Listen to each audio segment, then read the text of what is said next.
महाराष्ट्र राज्य सेवानिवृत्त शिक्षक एवं शिक्षकेतर अधिकारी कर्मचारी संगठन द्वारा एक दिवसीय धरना प्रदर्शन आयोजित किया गया। इस प्रदर्शन में बड़ी संख्या में सेवानिवृत्त कर्मचारियों ने भाग लिया। उनकी मुख्य मांग थी कि सेवानिवृत्त होने के बाद भी कई कर्मियों को सेवा उपदान नहीं मिला है, जो उनका अधिकार है। इसके साथ ही नक्सल प्रभावित क्षेत्रों में कार्यरत रहे कर्मियों को आज तक नक्सल भत्ता नहीं दिया गया। कर्मचारियों ने सरकार से जल्द इन समस्याओं का निराकरण करने की मांग की है और चेतावनी दी है कि यदि जल्द सुनवाई नहीं हुई तो प्रदर्शन और भी तेज किया जाएगा। दिवसापासून प्रलंबित असलेल्या अनेक मागण्या या पंचायत समिती व जिल्हा परिषद स्तरावर प्रलंबित आहेत।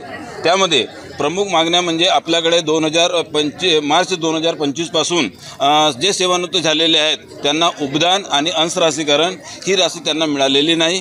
त्याचप्रमाणे आमच्याकडे शिक्षकांना नक्षल भत्ताची मागणी जी मान्य होती ते मिळालेली आहे, परंतु काही गोंदिया पंचायत समितीचे 24 आणि देवरी पंचायत समितीचे 7 लोकांना ते उर्वरित आहेत, आतापर्यंत त्यांना मिळालेले नाही। हा एक मुद्दा महत्त्वाचा आहे। आणि आमच्या आरोग्य कर्मचाऱ्यांना त्या संगणकाच्या संदर्भामध्ये एक साहेबांना निवेदन आणि एक फाईल आरोग्य विभागाकडून मूव केली होती त्या मागणीसाठी सुद्धा आम्ही आहोत। त्याचप्रमाणे नक्षलग्रस्त घरवाडे व इतर थकबाकी जे आहेत पंचायत समिती स्तरावर प्रलंबित आहेत, पंचायत समिती स्तरावर प्रलंबित असलेल्या मागण्या पूर्ण करण्यासाठी जिल्हा परिषद स्तरावरून अनुदान जाणे गरजेचे असते। पूर्ण झाली नाही तर आपण पुढची भूमिका काय राहील? आपल्याला आदरणीय उपाध्यक्ष साहेबांनी आजच्या प्रसंगी आपल्याला 15 दिवसाच्या एक 15 दिवसाची एक सहमती वेळ दिलेली आहे आणि त्या वेळेचं आम्ही पालन करू आणि आपली 15 दिवसाची आम्ही सहमती देतो आणि आपण 15 दिवसामध्ये समजा ते मागण्या पूर्ण झाल्या नाही